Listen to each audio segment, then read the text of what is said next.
As I was thinking, what am I going to share today?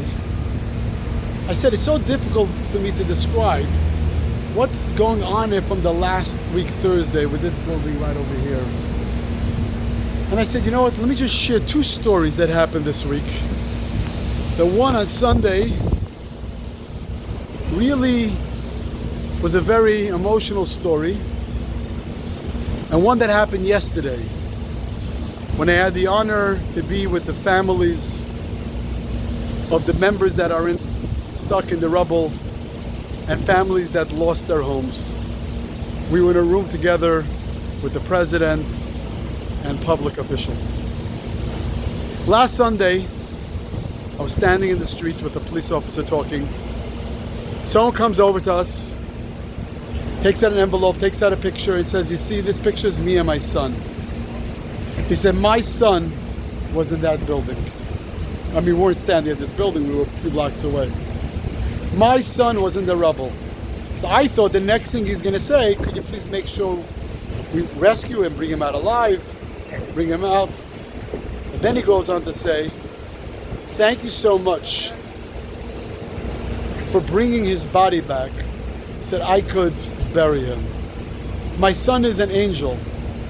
He didn't realize, and he gives a hug to the police officer. And he says, thank you so much for bringing my son back so I could bury him. Do you understand that? Do you understand that his happiness is that he could bury his son? CNN and Fox happened to be standing there, and they took a video of it, and then they put it on the TV station, and it went viral. But just to give you understanding, of course, every person is wishing and hoping and praying that their loved one comes out alive.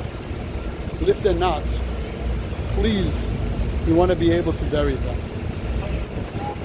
The second thing that happened was, before I tell you the second thing, and by the way, the police officer that I was with, his first name is Angel. And I told Angel, and I told this individual, when you're hugging Angel, you're not only hugging this police officer, you're hugging every first responder that's behind that building, putting their life on the line. You know, right over here on the other side of this building is the wall where athletes are coming and different famous people are coming to put some notes there. And it's interesting now, when I look at who are my heroes, are not the people that can shoot a basket or catch a get a touchdown. My heroes are the men and women, the people from this truck, the fire rescue, the people from the police, the IDF team, all the people that are putting their life on the line to save people. The second thing that happened was yesterday, they asked us, the Miami-Dade police chaplains, to be in the room when the president comes in, because the president wants to be there to comfort the families.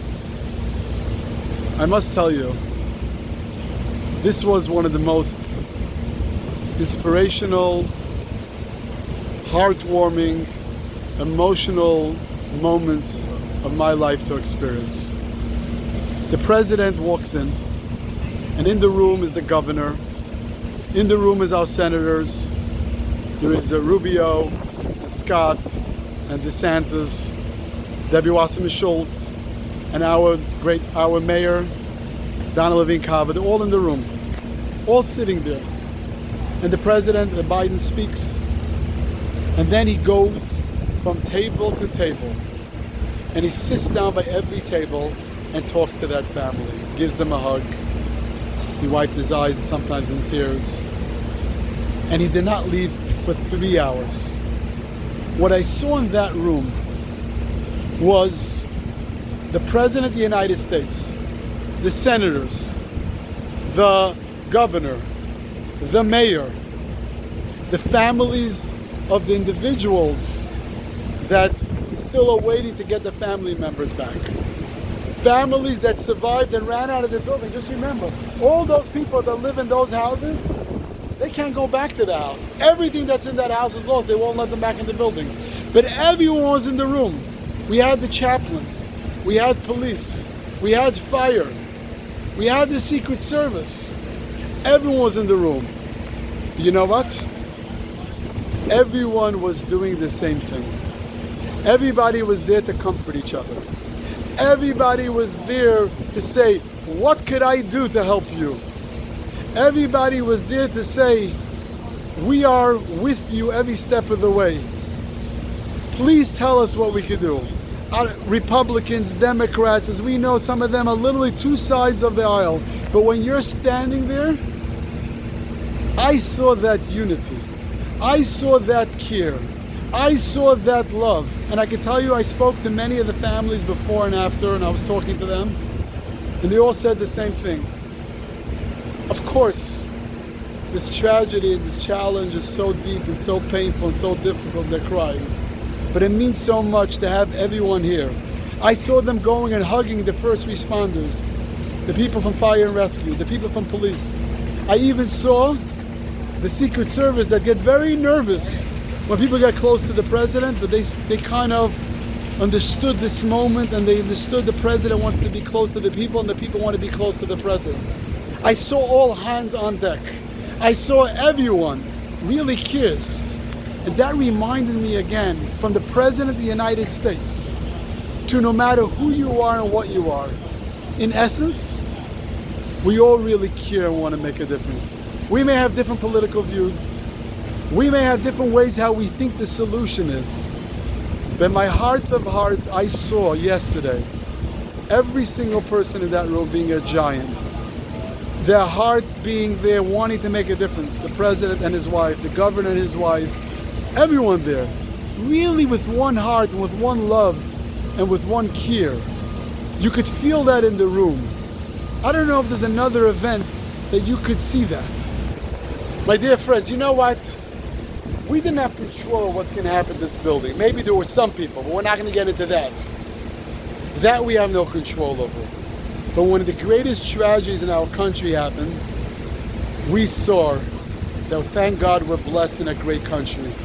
Thank God we're blessed that human beings really, really care.